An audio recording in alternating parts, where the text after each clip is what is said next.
na sebi. Znači, trebamo reći da nam je izašao novi album Čemo Ben i da se još...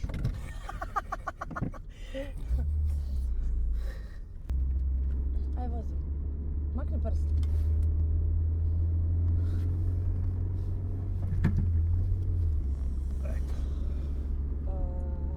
Lijep pozdrav ekipa, samo da vam javimo da je izašao naš novi album koji se zove Čemo Ben.